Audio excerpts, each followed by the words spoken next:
have an update on the billions of dollars being taken. Scammers, as we know, are becoming more and more sophisticated. Lying in bed, wondering how I could tell my wife that we'd lost everything. Our mission is to protect consumers worldwide from scams. Cybercrime is going through the roof, and we need to take action fast. We cannot keep on working in silos, and we've heard it here a couple of times already today. I think Gaza is bringing this cross-sector perspective that is so much lacking in most of the events. I'm hoping to start finding ways to help take the information I have and really help people. These type of events are finally going to hear we took action instead of we need to take action and make the world a little bit better.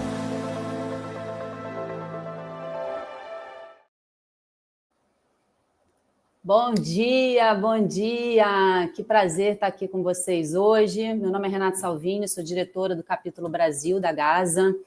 É um prazer ter todos vocês aqui conosco, interessada nesse tema super importante e principalmente em pensar em ações de como a gente pode virar esse jogo.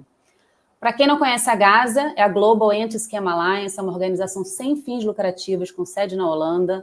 Nossa missão é criar um mundo onde os consumidores estejam protegidos dos traumas financeiros, mas também emocionais causados pelos golpes online. Para realizar essa missão, a gente junta governo, autoridade, bancos, telecoms, empresas de tecnologia, de cibersegurança e outros para compartilhar conhecimento e definir ações conjuntas para proteger os consumidores de serem vítimas de golpe. Em parceria com o Google, foi lançado em janeiro o Global Signal Exchange e, em breve, o Scam.org. Scam.org. Antes da gente começar, vamos a algumas regrinhas da casa, né? A gente está gravando e esse webinar depois vai ficar disponível no YouTube da Gaza.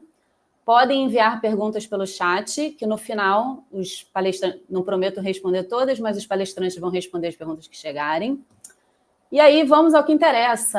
A gente está aqui hoje porque os golpes são um problema global que afeta todos os setores. São aplicados por quadrilhas organizadas e bem financiadas, que se adaptam rapidamente para aproveitar as brechas nos sistemas ao redor do mundo. Para combater essa ameaça, a gente deve unir força e ação. Hoje, a gente está lançando o relatório da nova pesquisa realizada pela Gaza, que é o estado dos golpes no Brasil, e vamos discutir alguns pontos da pesquisa e de como a gente pode reverter esse jogo. Deixa eu apresentar aqui os palestrantes. A gente tem o Rafael Fernandes, promotor de justiça do Ministério Público de Minas desde 2001, coordenador da Coordenação de Planejamento Institucional, especialista em inteligência de Estado e inteligência de segurança pública e autor do projeto Chegando Junto, direcionado ao combate a fraudes. Rafael, bem-vindo, obrigado por estar aqui. Márcia Neto, fundadora e CEO da Silverguard, uma empresa brasileira de inteligência contra golpes e contas laranja. Obrigada, Márcia, bem-vinda.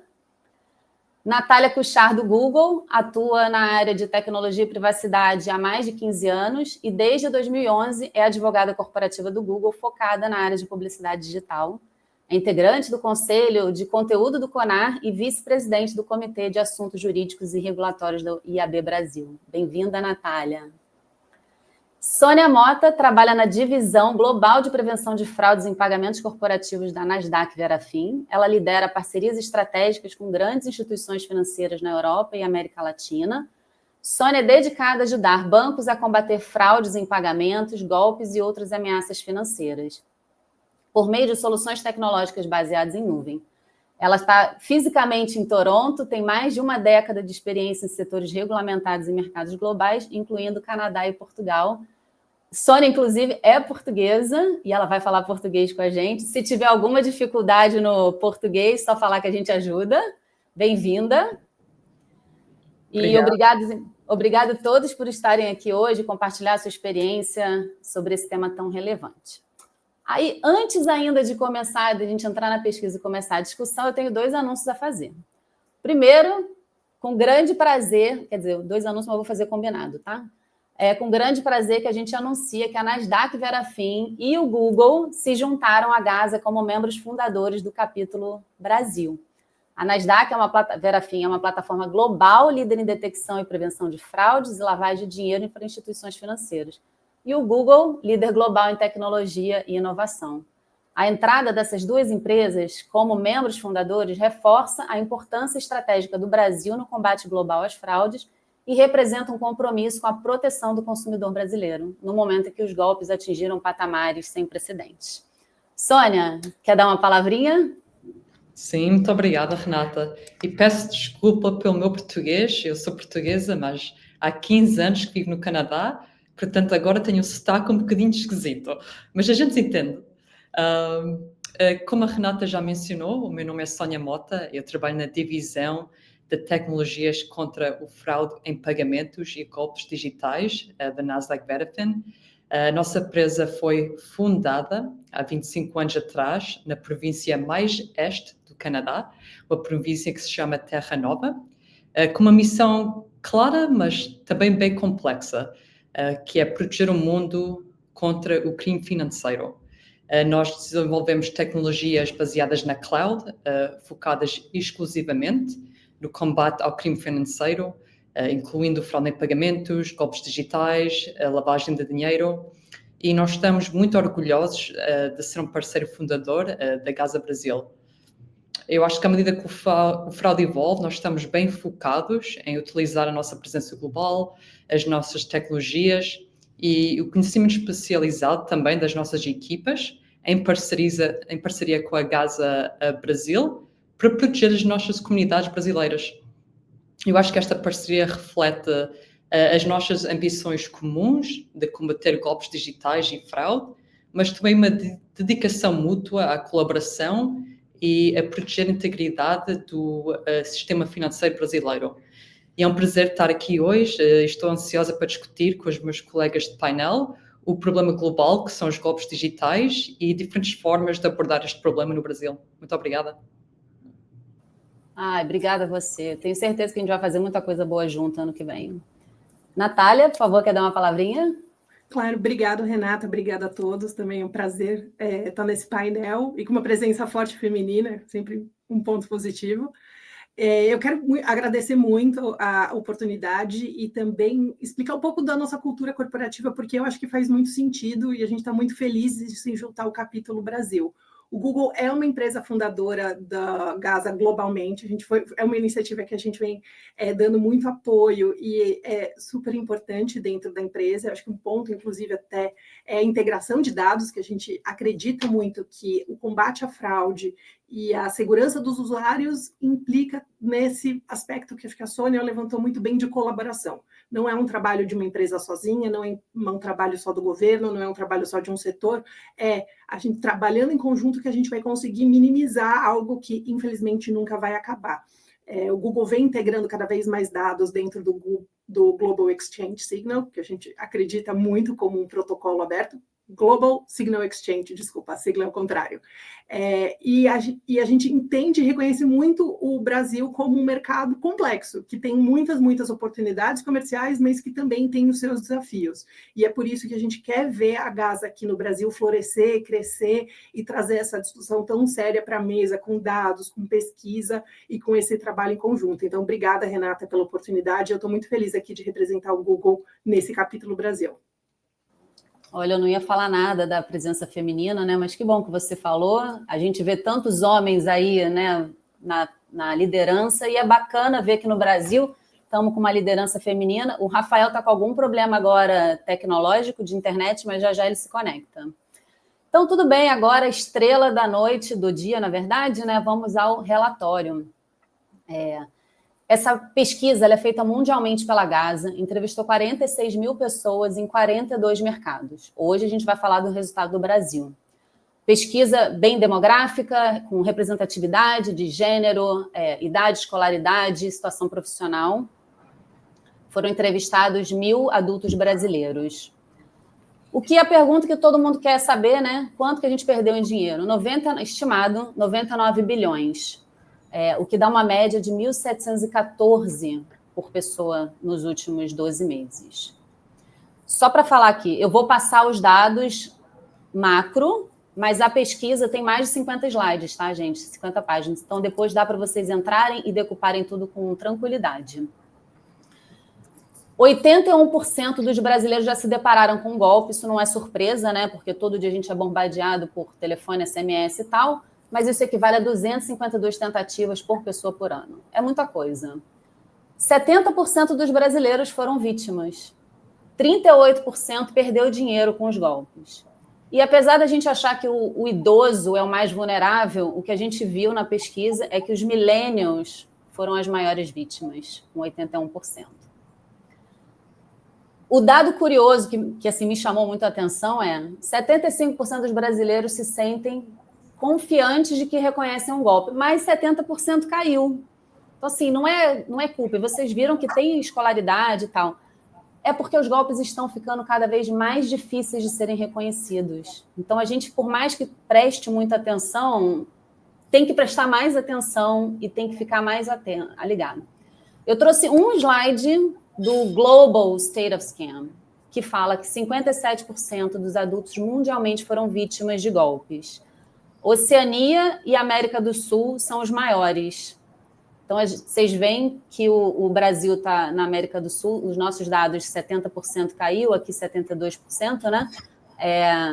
E em países, alguns países estão caindo, como Europa, Oriente Médio, países não, regiões, né? Europa, Oriente Médio e Ásia, mas Oceania e Brasil continuam subindo, América do Norte continua subindo e África continua subindo. O principal golpe é o golpe das compras online, seguido por roubo de identidade e o golpe do falso investimento. 77% denunciou o golpe ao serviço de pagamento. Só 24% conseguiu recuperar alguma parte do dinheiro perdido. Então, ainda tem muito trabalho para ser feito pela frente. Trauma financeiro, a gente viu, existe, todo mundo sabe, mas o trauma emocional também é grande. 86% das pessoas disseram que se sentiram muito ou um pouco estressados com a situação. E 59% disse que teve um impacto significativo ou moderado no seu bem-estar mental. Então, não é só a preocupação financeira, é como as pessoas lidam com tudo isso. 74% disse que os golpes duraram menos de um dia. Os criminosos, eles usam da tática da urgência. Então, quando você percebe que caiu num golpe, você já caiu. Então, tem que ter aquele momento de pausar, refletir e discutir. Eu estava até conversando com o Yuri ontem, e ele falou, cara, a nossa recomendação é compartilhe com as pessoas, né? Compartilha com a familiar, porque 4 olhos vem melhor que 2. Então, às vezes, é importante você trocar essa ideia com amigos e parentes. A maior parte dos golpes ocorre em plataformas que possuem a função de mensagem direta, principalmente SMS e texto. 65% dos golpes foram por chamada telefônica, 55% por mensagem de texto SMS, 55% por e-mail.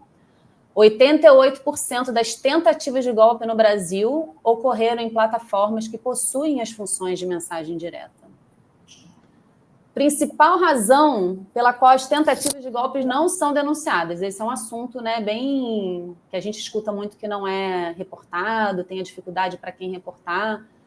Mas, para quem nunca denunciou uma tentativa de golpe, 74% diz porque é pela percepção de falta de importância. Ah, não achei que fizesse diferença, nenhuma medida seria tomada, eu não perdi dinheiro, então para que eu vou denunciar? Só que isso não é só para quem não perdeu dinheiro, para quem, né, só viu a tentativa. As pessoas também que caíram nos golpes não denunciam pelo mesmo motivo. Não achei que faria diferença, não achei que era importante o suficiente denunciar, ou até presumir que outra pessoa denunciaria. Então, é nosso papel denunciar, até porque aí as autoridades conseguem saber onde está o problema, né, para poder agir e atuar. E quando denunciam, é mais provável que denuncie as plataformas sociais. A maioria vai falar com famílias e amigos, 31%, 34% reporta às instituições financeiras, mas só 15% vai reportar para a Polícia Local ou Nacional. O meio de pagamento mais comum é a transferência bancária, o pagamento online entre pessoas e as transferências bancárias, o que a gente escuta muito, né? Do Pix para lá, o Pix para cá virou um meio de pagamento super comum no Brasil. Mais de 2/5 dos adultos procuram avaliações em outros sites para ver se uma oferta é legal. Isso já é, assim, um passo bacanérrimo, tá? Né? Porque 97% está fazendo alguma coisa. O lance é procurar em outros lugares, é uma medida de alta eficácia. Agora ainda tem muita gente que está esperando ver se tem algum erro de ortografia ou gramática. Gente, a inteligência artificial está aí. Eles escrevem melhor do que a gente, então não adianta mais contar com isso, né? Temos que ficar atentos e tomar medidas mais eficazes nessa luta contra os golpes. E, por fim, os brasileiros atribuem a responsabilidade de proteger as pessoas contra os golpes às plataformas comerciais, principalmente as plataformas online. 48% responsabiliza as organizações comerciais, 33% acha que são as organizações de serviço público, 16% assume que é a minha responsabilidade, olhar também, e 2% até não acha que ninguém é responsável. Com isso, eu trouxe aqui um en passant, tá? Como eu falei, a pesquisa tem mais de 50 slides, tá? Para tirar muitos insights do trabalho. E aí, agora, eu queria começar a nossa discussão perguntando para a nossa colega Sônia quais tecnologias de análise comportamental e inteligência artificial estão transformando o combate a golpes financeiros. Obrigada, Renata. É uma boa pergunta. De uma perspectiva tecnológica, na minha opinião, o Big Data, o que nós chamamos de dados de consórcio, vão ter um papel fundamental na prevenção de golpes financeiros e fraude em pagamentos. Mas, para começar, o que é um consórcio de dados? Essencialmente e simplesmente é uma rede de dados que é coletada e partilhada entre um grupo de entidades, pode ser empresas, organizações, com o objetivo de combater crime financeiro. Por exemplo, pode ser uma rede de dados de contas mulas ou contas laranjas, que é partilhada entre instituições financeiras via alertas de risco. No setor financeiro, onde nós trabalhamos, tradicionalmente os bancos têm uma visibilidade forte sobre o risco dos seus clientes. Tem acesso ao nome do cliente, a sua morada, bilhetes de identidade, as contas que tem com o banco, a atividade habitual dessas contas, mas no momento que esse pagamento é enviado a um cliente, a um recebedor que não é cliente daquela instituição, a visibilidade que o banco tem sobre o risco daquele pagamento e do recebedor decresce rapidamente. E é aí que é o ponto das soluções que as coisas ficam bem interessantes. Por exemplo, no nosso lado, nós trabalhamos com 2.600 instituições financeiras globalmente e dessas instituições financeiras recebemos muitos dados. Recebemos dados demográficos, os nomes dos clientes, as moradas, bilhetes de identidade, mas também recebemos dados muito ricos sobre cada pagamento que é enviada e recebida de cada instituição financeira. E utilizando esses dados, conjuntamente com a inteligência artificial, a análise compartimental, conseguimos fazer perfis de risco sobre cada pagamento, cada enviador e cada recebedor também. E usando estas tecnologias, conseguimos enviar aos bancos em tempo real pontuações de risco sobre cada pagamento. E como esta partilha de risco acontece em tempo real, dá ao banco a opção para bloquear um pagamento, por exemplo, ou prevenir o golpe digital. E o que é ainda mais interessante com estas tecnologias de dados de consórcio é que os dados de consórcio podem ser regionais, mas também podem ser globais. Neste exemplo que já falamos, não importa se o recebedor ou enviador do pagamento está no Brasil, está em Portugal, está no Canadá, a tecnologia tem uma habilidade de calcular pontuações de risco para pagamentos domésticos, mas também transfronteiriços. E é aí que as coisas ficam bem interessantes. As tecnologias de dados de consórcio são geograficamente agnósticas, mas também são agnósticas em termos de canal de pagamento. E eu acho que isto é muito, muito importante, porque os fraudsters têm a capacidade de trabalhar de maneira transfronteiriça, têm a habilidade de trabalhar através de múltiplos canais de pagamento e temos que responder com tecnologias e processos que conseguem atuar da mesma maneira. Nossa, obrigada. Realmente, eu fico muito feliz, né, de saber que tem toda essa cadeia por trás, todo esse trabalho. E a gente ainda fica um pouco decepcionada que mesmo com tudo isso ainda tem um tanto de golpe. Mas calma, tudo no seu tempo. Márcia, para você agora. Com base nos milhares de relatos de vítimas que vocês recebem no SOS Golpe, quais são hoje os maiores pontos cegos do sistema que permitem que os golpes aconteçam? Vamos lá, a gente atende muita vítima, mais de 10 mil por mês no SOS Golpe gratuitamente. E o que a gente percebeu, né, e a gente tem o comprovante das transações, então mais do que uma pesquisa, a gente está vendo, né, obrigatório a vítima enviar o comprovante da transação. Então, hoje, o principal ponto cego que a gente percebeu é que esse laranja se profissionalizou, né? Então, ele era um laranja ali que era muito no CPF, na pessoa física, né? E agora ele foi muito para o PJ. Então, a gente percebeu, assim, a gente está chamando isso de profissionalização, né, do crime organizado, essa migração. E aí tem ali, por que a gente acredita, né, que eles estão lá? Custa caro, né? A gente no Brasil percebeu uma evolução também desde a pandemia.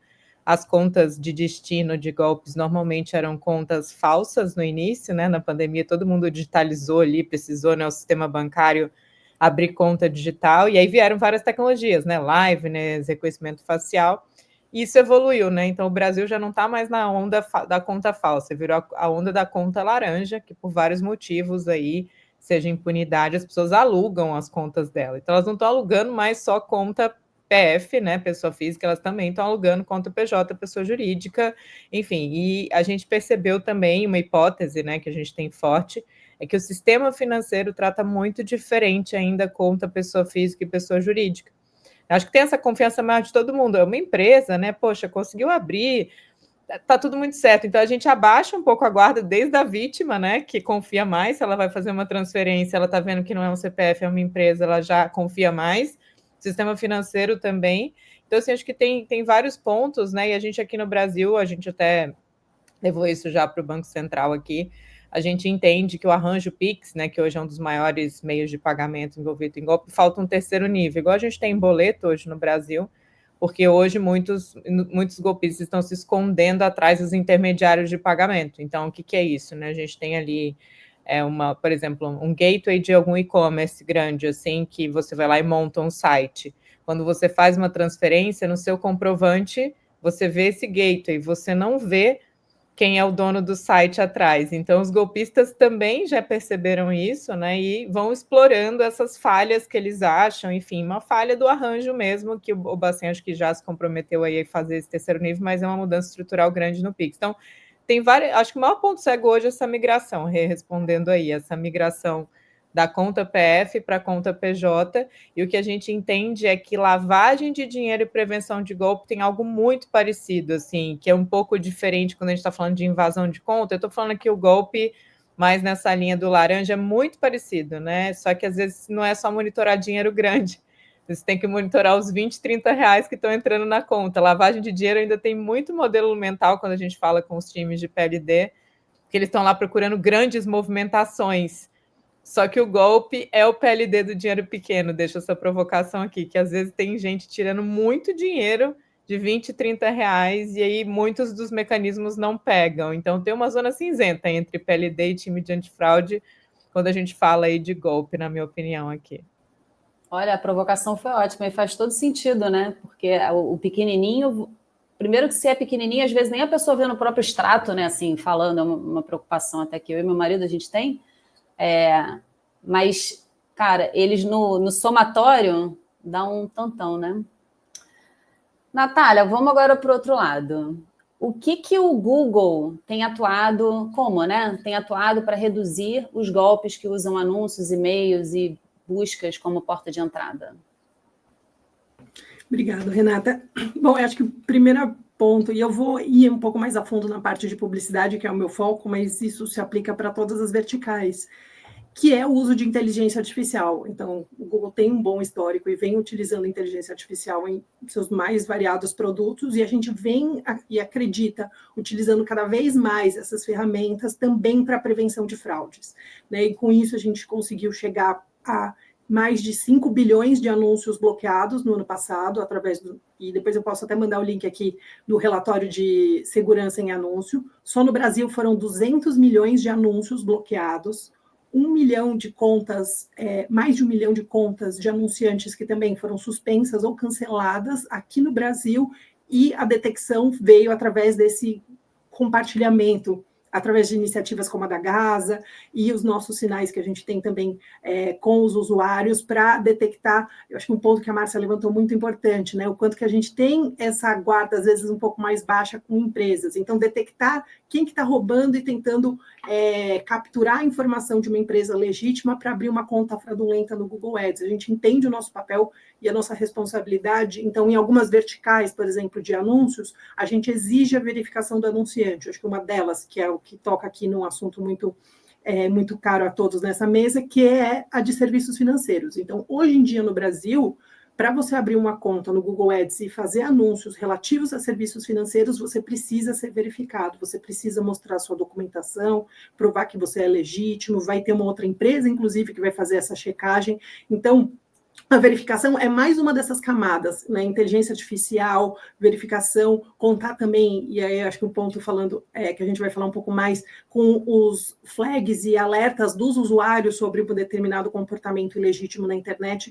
Tudo isso permite que a gente tenha uma abordagem em várias camadas, desde a criação da conta do Gmail, até aquele anúncio que vai ser exibido para o usuário, o site que vai aparecer na busca.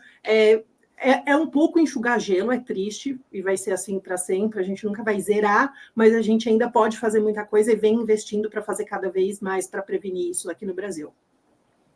Essa coisa do enxugar gelo chega a me dar uma frustração, né? Assim, de imaginar que a gente, sei lá, nunca vai realmente virar o jogo. Mas quando você mostra esses números, né? O Google não tirou, então, 10 anúncios, né? Tirou 1 milhão de anúncios, 1 milhão de contas. Dá aquela sensação de que realmente tem que ser feito, e mesmo fazendo tudo isso, ainda tem um longo caminho pela frente, né? E os fraudadores, eles não estão limitados a... Na verdade, eles não se baseiam na ética, né? Eu estava lendo um artigo ontem que falava, não, porque você chega no final de uma página e tem lá, sei lá, o logo do Reclame Aqui, um site verificado. Aí o Reclame Aqui fala, não, esse site não é verificado. Então, eles usam se você só olhar a informação sem verificar a informação, às vezes você cai achando que você está pagando num site CNPJ disponível, que está linkado num site de verificação do Reclame Aqui e tal. Rafael, agora vamos lá para a visão da promotoria, né? Como é que os dados da pesquisa podem ajudar o Ministério Público a priorizar políticas de prevenção e repressão? Ok, mais uma vez, bom dia a todos, todas que nos acompanham aqui. Pois bem, essa pesquisa ela é muito importante porque ela lança luz sobre um fenômeno que ainda é muito pouco compreendido pelas autoridades. As bases de dados oficiais ainda têm uma leitura distorcida sobre a magnitude desse fenômeno, que é a nova pandemia global, né? Os golpes estão presentes no mundo todo, e no Brasil não é diferente, né? O Brasil é um dos países mais afetados pela indústria dos golpes. E o que ocorre é que o estelionato, né? O estelionato é um crime que vem desde a antiguidade, né? Mas, sobretudo aí nos anos da pandemia, logo um pouco antes da pandemia, com, né, as tecnologias disponíveis, a criminalidade começou a migrar do crime analógico, do crime real, né, do crime de rua para o digital. Tanto que no Brasil, por exemplo, o número de roubos vem caindo, né, de forma importante, ao passo que os estelionatos digitais cresceram muito. Os estelionatos cresceram muito. De 400 mil, mais ou menos, em 2018, para 2.160.000 no ano passado, só os dados reportados às autoridades. O problema é que esses dados, eles ainda entram na conta do estelionato tradicional. A fraude eletrônica, que é o estelionato digital, que é o que propiciou um crescimento muito grande e a massificação desse tipo de crime, ela ainda não aparece na maior parte das estatísticas oficiais. Para vocês terem uma ideia, estados como São Paulo, Rio de Janeiro e Ceará, que são estados importantes do Brasil, se você for ver no Anuário Brasileiro de Segurança Pública do ano passado,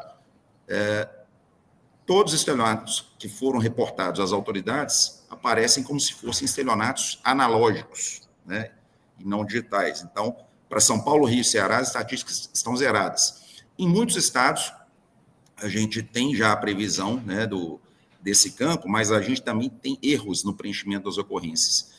Então, o número de estelionatos digitais, né, ou fraudes eletrônicas, que oficialmente chegam às bases de dados públicas é bem menor do que aquilo que todos nós percebemos e do que aquilo que essa pesquisa confirma. O estelionato hoje é basicamente um crime digital. Sendo ele um crime digital, a gente precisa de estruturas especializadas para investigação e persecução, porque a investigação e persecução de crimes digitais é muito mais complexa, exige ferramentas tecnológicas, pessoal especializado, do que crimes tradicionais, né? E somente com dados, somente com informações que nos deem a dimensão exata do tamanho do problema, é que a gente vai poder adotar medidas de planejamento, né, dos órgãos do sistema de justiça como o Ministério Público, para a gente poder fazer frente a essa demanda enorme, tanto sob o ponto de vista de repressão. No caso Minas Gerais, por exemplo, criou uma estrutura semelhante a um GAECO especializado em crimes cibernéticos, que é o GAECiber. Mas, recentemente, um levantamento que a gente tinha feito, só 5 ministérios públicos do Brasil tinham estruturas semelhantes. Então, a gente tem que passar ainda por uma estruturação de áreas especializadas para o enfrentamento desse tipo de crime no plano de repressão, mas também no plano da prevenção, né? E no plano da prevenção, esse crescimento exuberante que é revelado por pesquisas como essa, eu acredito que ele insta os ministérios públicos à adoção de medidas também preventivas. A prevenção ela é muito mais barata do que a repressão e muitas vezes ela é muito mais efetiva, né? Nesse contexto, o Ministério Público de Minas Gerais, já há alguns anos, tem um projeto até com a Google, né, por meio do qual a gente impulsiona cartilhas por meio de anúncios digitais, anúncios antifraude no Google, que já foram exibidos mais de 2 milhões de vezes em pesquisas sobre temas relacionados à fraude em Minas Gerais, com mais de 140 mil cartilhas entregues online aos cidadãos de Minas Gerais, 24 horas por dia, 7 dias por semana. E, paralelamente a isso, outros estados vêm sendo inspirados por esse nosso viés preventivo. O Ministério Público do Piauí, por exemplo, lançou uma campanha chamada Alerta Digital, em que eles monitoram os golpes mais recorrentes e fazem matérias junto à mídia local, TV, rádio, para também alertar os cidadãos sobre os riscos, né, dos golpes que hoje estão onipresentes. É isso. Não, isso a prevenção ela é fundamental, né? E agora eu só falo de golpe aqui em casa, né, gente? Assim, chego no almoço de domingo, eu só quero falar de golpe, fico preocupada com a minha mãe, com meu pai, com meu filho, já fico mandando tudo para eles, porque os golpistas são muito criativos. Eles estão sempre, não é nem reinventando a roda, né? Eles estão, cara, não sei nem o que eles estão fazendo. E se você não fica ligado no que pode acontecer, você cai. Aí, para mim, a novidade recente é a parada, porque tem o MED, né? Então, alguém cai um dinheiro na minha conta. Posso até estar falando coisa boba, gente, mas assim, cai um dinheiro na minha conta. Eu sou honesta, a pessoa entrou em contato comigo, imagina, a Natália, aí a Natália fala, Renata, depositei errado, devolve. Cara, o dinheiro não é meu, é claro que eu vou devolver. Aí eu pego e devolvo. Só que ela acionou o MED. Aí a Márcia é especialista nisso.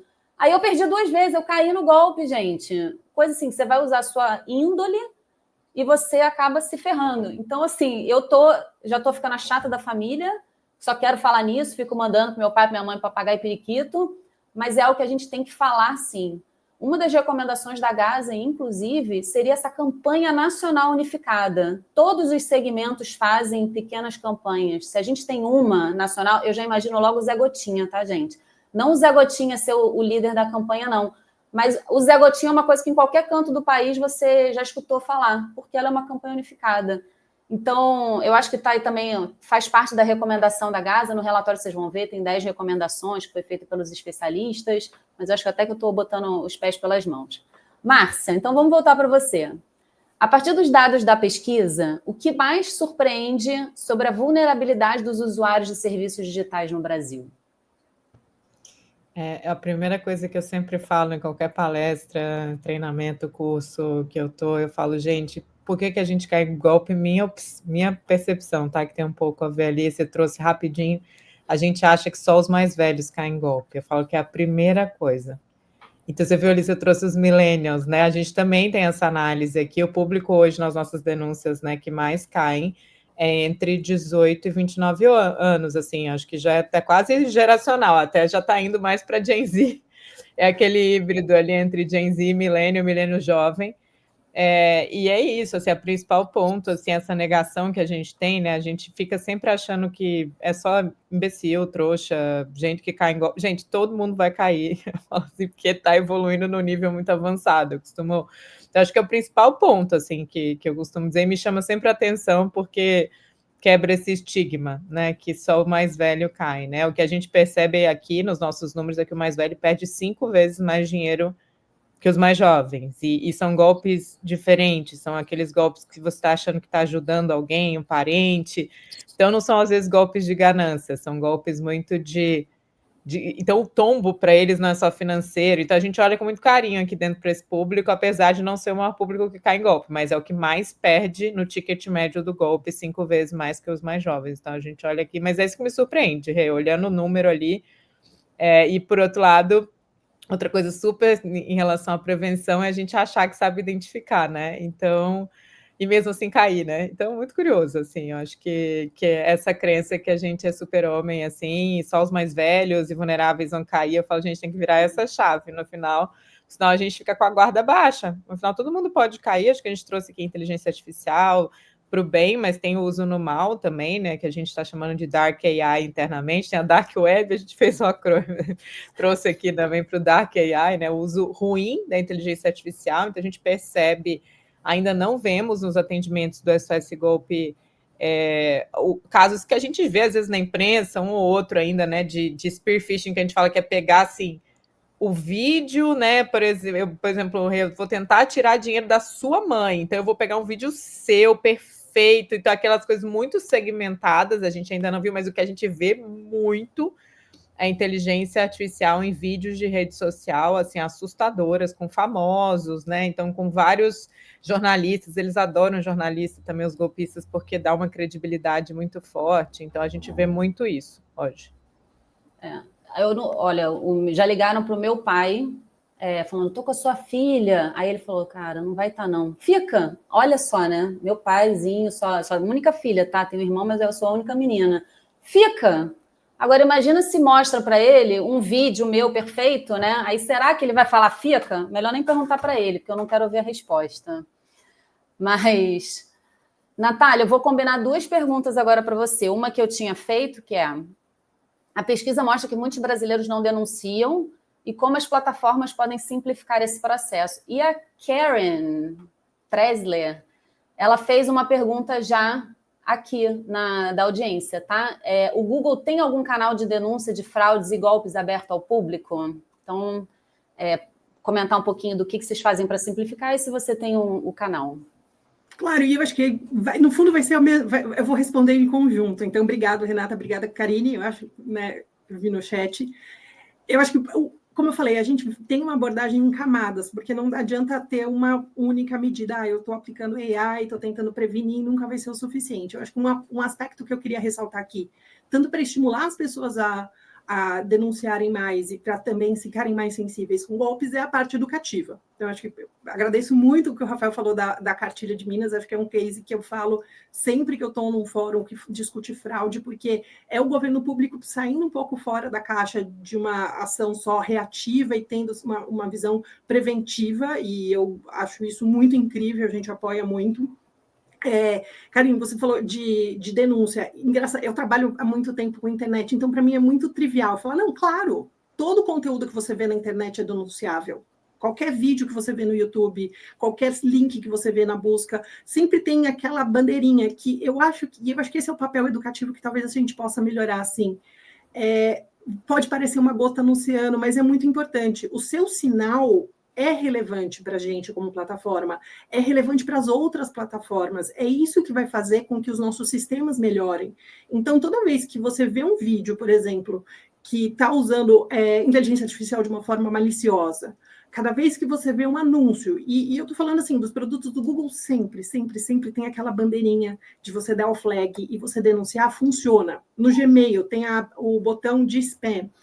Eu estou sem os números, mas é absurdo o quanto que a gente já consegue barrar de fraudes e também de scams dentro do Gmail, e a gente consegue melhorar cada vez mais, cada vez que as pessoas apertam esse botão. Então, eu acho que esse trabalho educativo de explicar como que a gente, lógico, tenta diminuir sempre o atrito, mas deixar mais claro como que as pessoas têm uma voz e que isso sim faz parte do que a gente acredita como uma internet aberta e democrática, que implica também ter essa livre circulação e a gente contar também com essa ajuda. É a lógica que a gente vem trabalhando há muito tempo. E aí, falando também um pouco sobre educação, eu falei da iniciativa do Rafael Fernandes Minas, que eu acho incrível. Além de a gente dar visibilidade sobre os golpes que estão ocorrendo hoje em dia, o que o Google percebeu, e aí dentro muito do nosso time de Trust and Safety, que é o time que pensa 24 horas por dia, 7 dias por semana em fraudes, golpes e tudo que possa utilizar as nossas plataformas de forma maliciosa, é que, além da gente dar visibilidade sobre as fraudes que acontecem, a gente precisa também treinar as pessoas a reconhecerem os sinais. Então, faz cerca de um mês, o Google lançou em português o Evite Golpes, eu vou mandar também aqui no chat. É um jogo, então é para ser divertido, é para ser fácil, está 100% em português, e ele vem de uma lógica de não necessariamente apontar quais são os golpes, e eu, de novo, agradeço muito o poder público e essas iniciativas que estão vendo o que está acontecendo na prática e dando visibilidade para isso, mas dar os sinais, olha, o que você pode fazer e como que é o fluxo, o processo de cair num golpe. E acho que também falando um pouco do que a Márcia levantou, não é só idosos, não é só pessoas sem escolaridade, isso é para todo mundo pode estar sujeito a cair. Então, esse jogo, você escolhe um personagem, brinca, vai sendo treinado, vem muito da nossa pesquisa interna de identificar que esse tipo de inoculação, né, até conversando com os pesquisadores, eles falam que é quase que uma vacinação contra golpes. Você não está identificando um golpe específico, você está treinando e colocando o seu sistema imunológico, aqui no caso social, um pouco mais refinado, um pouco mais atento a sinais. Isso tem um recall educativo muito grande. Então, é o tipo de coisa que permanece por um bom tempo. Obviamente, sempre tem que ter reciclagem, sempre tem que ter alerta, mas essas dicas, essas pequenas iniciativas que eu acho que a gente sempre pode potencializar, e por isso estamos aqui junto da Gaza, acredito também no que a Renata trouxe, de ter essas campanhas educativas cada vez mais eu estou tentando não usar anglicismo, gente, mas desculpa, across the board, né? Cada vez mais... Além das fronteiras. Além das fronteiras, obrigado. Mas que não sejam só de um setor, que não sejam só as plataformas de tecnologia, que não seja só o setor financeiro antifraude. É cada vez mais esse trabalho em conjunto, porque são essas várias etapas da cadeia que uma pequena falha aqui, uma pequena sensibilidade ali, um abuso da confiança humana, que eu acho que é o que acontece muito, que a gente vê pela pesquisa, que é um dos motivos, eu imagino, pelo qual as pessoas se sentem tão tocadas, não é só o prejuízo financeiro, é o prejuízo emocional. E por que é tão importante? De novo, acho que colaboração e trabalho em conjunto para a educação também aqui, como uma forma de mitigar isso. Não, e às vezes parece chover no molhado, assim, né? Cara, eu uso o Gmail também, e vou te falar que, com certeza, você falando, me vem assim, tem um botãozinho lá. Mas eu mesma nunca parei para reportar absolutamente nada no Gmail, ou nada de link na internet. Então, às vezes, o óbvio tem que ser dito, né? E da importância da nossa contribuição como consumidor, como cidadão, nesses processos. A única coisa que eu, particularmente, já reportei foi no WhatsApp, quando você recebe uma mensagem que não é sua, que você não sabe quem é, que aí você reporta porque está lá, bloqueada, eu bloqueio e denuncio, não sei nem quem é. Mas no Gmail é uma coisa que, para mim, passa e eu nunca tomei a atenção de... Então, assim, é importante, você falou, já vou ficar ligada, foi boa a gente ter recebido essa pergunta da Karen. Sônia, Nasdaq Verafin, plataforma, empresa global, né?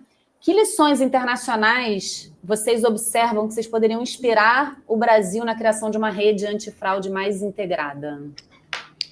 Pronto, primeiro eu acho que é importante reconhecer que o problema de golpes financeiros e fraude em pagamentos é um problema crescente que afeta economias em todo o mundo. Não é um problema só do Brasil, é um problema global e é um problema intersetorial também.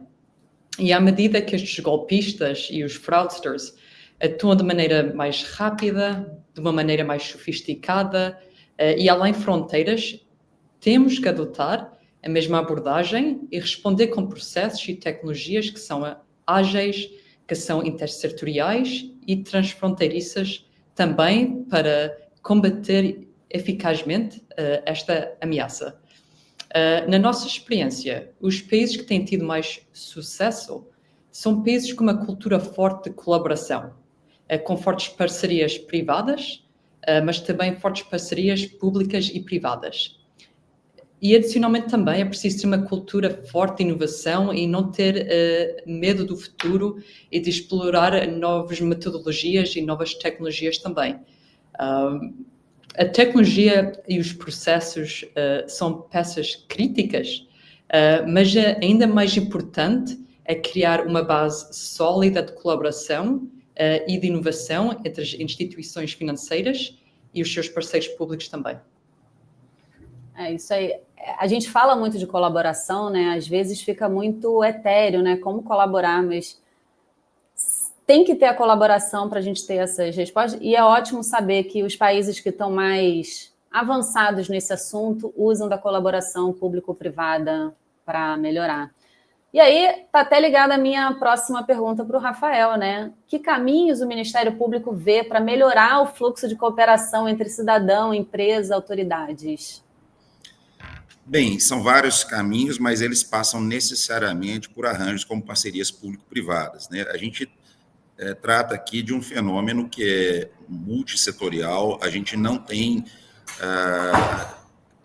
nenhum ator é capaz de trazer uma solução para esse problema, né? Lembrando que a solução não é zerar golpes, a gente nunca vai zerar a prática de golpes, mas trazê-los para um patamar mais tolerável, né?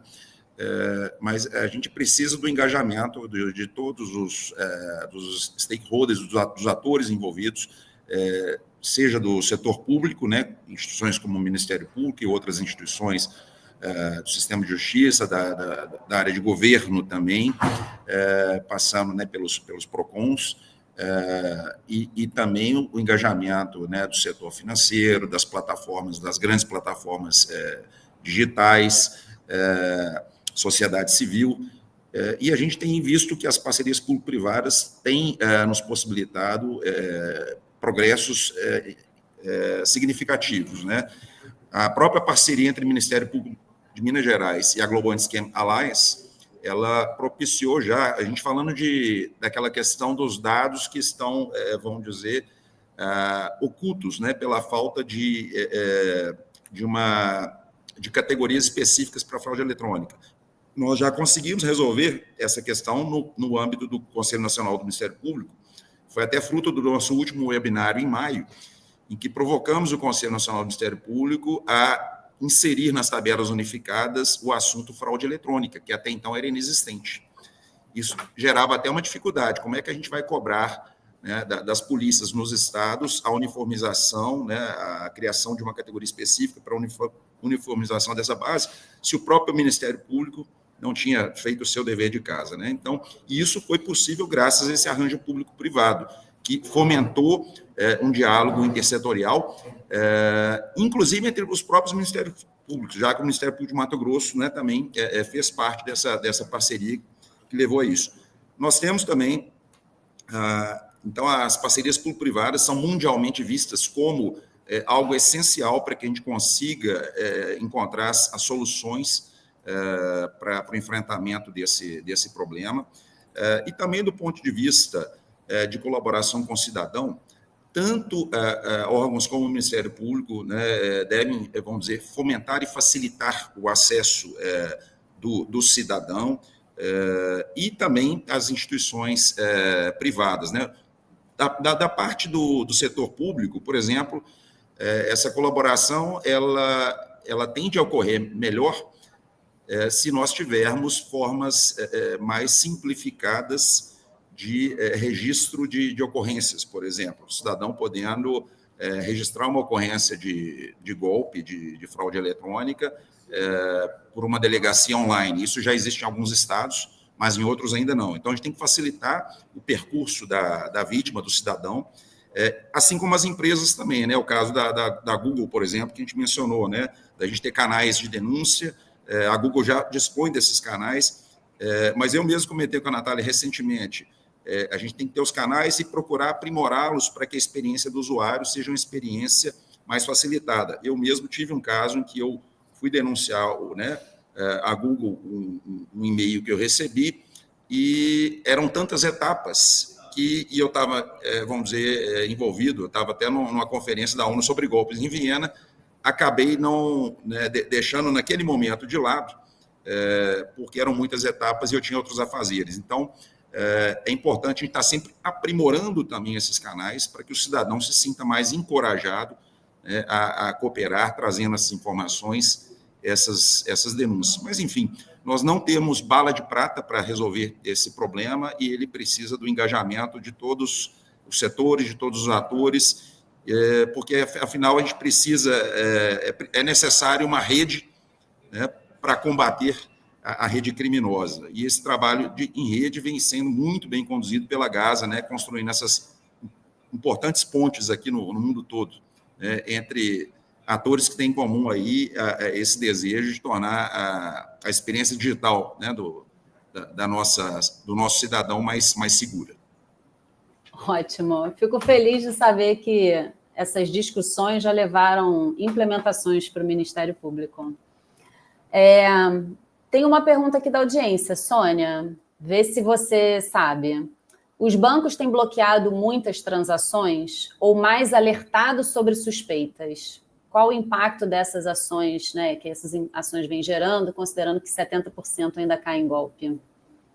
Obrigada pela pergunta. Eu não estou numa posição para falar do nível de transações que os bancos têm tido bloqueando, mas posso partilhar que, ao nível global, estamos a ver os bancos mais focados na qualidade dos alertas, mais e mais, em vez da quantidade dos alertas. A segunda coisa que eu queria mencionar é que a responsabilidade é de muitas instituições, porque estes golpistas usam muitas plataformas, usam as instituições financeiras para conduzir o crime, mas também usam empresas de telecomunicação, usam plataformas de social media. Portanto, é preciso, para prevenir estes crimes e estes golpes financeiros, um ecossistema forte de parcerias públicas e privadas e de colaboração entre as instituições financeiras também. Ótimo. Bom, a gente já está caminhando para o finalzinho do nosso webinário. Eu queria abrir agora para os palestrantes, se eles têm uma mensagem de encerramento. Alguém? Que isso, gente? Eu ia dar, acho que, uma mensagem de conforto para a Renata. Eu acho que você está entrando agora nesse mundo. É muito assustador. Eu vou compartilhar. O impacto é muito grande e, assim, eu tenho aqui um pouco de visibilidade e a gente estuda casos reais, inclusive. Eu acho que essa parte do dano emocional é um pouco, às vezes, negligenciado. A gente fala muito nos números financeiros, mas tem muita coisa sendo feita e tem muita coisa para melhorar. Então, eu queria dar um calento um pouco para a Renata, mas agradecer muito a participação de todos e é realmente uma alegria para mim ver esse esforço de várias indústrias, do poder público, de se juntarem para combater, como acho que o Rafael falou, de ter um nível aceitável, civilizado, de problemas vão sempre existir, mas que a gente consiga dar às coisas o seu devido peso. Obrigada mesmo. E, Renata, eu entendo esse seu choque, mas tem muita coisa também já sendo feita. Não, isso eu estou vendo. Cada vez que eu sento com o Rafael, com a Márcia, com a Sônia, é uma lição. E, assim, é óbvio, eu fico assim meio apavorada, é do meu perfil, tá, gente? Vocês vão me conhecer com o tempo, vocês vão ver que tem um drama envolvido, que faz parte do show. Mas, assim, é uma aula. E, cara, ver o que cada instituição está fazendo, né, dentro do seu ambiente e a disponibilidade dessa troca é muito confortante para a gente, já quando usa outro chapéu do consumidor. Obrigada pelas suas palavras de conforto. Eu também tenho uma mensagem aqui que eu gostaria então fala. O problema é muito complexo, é desafiador, mas eu acredito que com o trabalho em conjunto, com, né, essa vontade de a gente criar uma realidade melhor, a gente consegue grandes resultados. A gente teve uma experiência em Belo Horizonte. Em 2016, Belo Horizonte vivia um cenário de muitos roubos, e Belo Horizonte sempre foi uma cidade muito mais segura do que Rio e São Paulo. Mas a coisa começou a ficar assustadora, eram 140 assaltos por dia em Belo Horizonte, assaltos com violência ou grave ameaça, e através de um trabalho interinstitucional, em conjunto com o Ministério Público, Polícia Militar, Polícia Civil, Sistema Prisional, com inteligência e com troca constante de informações, a gente conseguiu, e também com articulação intrainstitucional, ou seja, entre os promotores, a gente conseguiu derrubar esse número. Hoje, Belo Horizonte tem 11 roubos por dia, e não 140.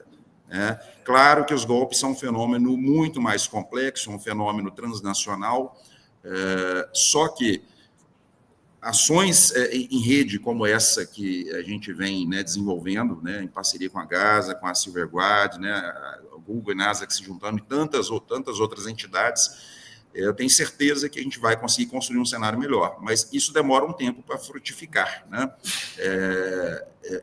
Essa é uma construção, mas a gente tem visto, por meio dessa construção, os golpes hoje já estão crescendo na agenda pública de segurança nacional. Tive em contato essa semana com o secretário de Comunicação da Presidência da República, e eu acredito que a gente pode fazer muito. E até só respondendo, né, o Robertson deixou uma mensagem aqui sobre a questão da LGPD e o marco legal da cibersegurança. O Ministério Público, em parceria com a Gaza, né, fez parte aqui de contribuições que foram entregues à frente parlamentar, que, né, está conduzindo esse projeto de lei do marco da cibersegurança, em torno do qual houve uma aliança intersetorial para a apresentação de propostas para a melhoria da nossa cibersegurança. Então, respondendo a ele, se algo tem sido feito para aceleração disso, no âmbito do MP, o próprio MP está engajado numa parceria muito maior que extrapola o MP, para que a gente consiga melhorar o nível de cibersegurança do cidadão. E, internamente, o Ministério Público também, eu estou hoje num congresso aqui do Ministério Público em Brasília, esse tema da proteção digital do cidadão é um tema que está em alta e que vem sendo, né, tratado, né, das mais diversas formas, para que a gente consiga efetivamente proteger o cidadão nessa sua dimensão digital, já que, afinal, a nossa vida hoje ela tende a ser... hoje, bastante, né, digital, né, muito, às vezes, muito mais digital até do que presencial.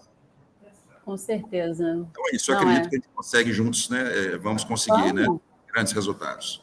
Vamos, no webinar do ano que vem, final do ano, olha, gente, aquelas profecias autorrealizáveis, a gente vem para cá ano que vem mostrar o relatório 2026 com muito mais melhorias, entendeu? Mais colaboração, vai dar super certo. Bom, estamos chegando ao fim, na verdade já passamos da nossa hora. Queria agradecer a participação de vocês 4, vocês foram maravilhosos. Esse foi o meu primeiro webinar à frente da Gaza, eu não podia estar mais feliz de ter esse time aqui comigo. Foram ótimas lições, reflexões, deixou nossa conversa super rica, deu um acalento no coração. Cada dia eu fico, né, são altos e baixos, mas está lindo. A pesquisa completa já está no site da Gaza, você pode pegar no www.gaza.org, na aba Resources. O nosso time maravilhoso lá vai botar o link para vocês. E aí o que fica aqui a gente só vai conseguir proteger os brasileiros dos golpes digitais se a gente trabalhar junto. Nessa sala aqui, nesse webinar, já está mostrando a disponibilidade desse time, juntando o banco, telecom, as empresas, o governo, as organizações. Cada um tem um papel muito importante nessa história. O golpista está cada vez mais sofisticado, mas a gente vai chegar lá. Estaremos à frente dele, se Deus quiser, mas isso acontece com a troca de informação e uma parceria de verdade. Para 2026, como eu falei, né? Eu estou agora à frente do capítulo Brasil. Para 2026, eu estou com um plano cheio. Vocês já viram que tem animação, né, gente? Então, assim, 2026 vem cheio de atividade. Tem webinar para a gente trocar conhecimento, porque sem conhecimento não adianta nada. Mas a gente vai fazer uns meetups para a gente se conectar de verdade. Ainda não sei, provavelmente vai começar virtual, mas, cara, se a gente conseguisse fazer um meetup presencial, é outra coisa conhecer as pessoas ao vivo. E projetos colaborativos para a gente colocar a mão na massa e trazer, né, no final do ano que vem, ações que o Brasil implementou e levar para Gaza, para os outros capítulos da Gaza, falando que a gente arrebentou. Então, assim, estou muito animada realmente. Agora, olha como eu e o Rafael somos chiques, tá, gente? Ele em Belo Horizonte, eu no Rio. A gente vai se conhecer ao vivo em Washington, na Virgínia, no Global Anti-Scam Summit. A Sônia também estará lá, vou conhecer a Sônia ao vivo também, gente. Então, para quem não sabe, a Gaza organiza 3 summits anualmente, normalmente Ásia, Europa e na América. Esse ano vai ser dezembro, agora dia 3 e 4, na sede da Amazon, na Virgínia. Já tem mais de 400 pessoas inscritas. Sei que está em cima da hora. Quem quiser, por um acaso, dá um pulinho ali na Virgínia, me manda um e-mail que a gente, ou qualquer coisa, um sinal de fumaça, que a gente tenta um convite para você. Mas fica o convite para assistir as palestras principais online. Só entrar no site da Gaza, vai ter informação lá do Summit. Já botaram aí também, gente. O meu time está demais. Vamos junto construir um ambiente digital mais seguro para todo mundo? Eu conto com vocês. Muito obrigada pela presença. Nos vemos em breve. Obrigada.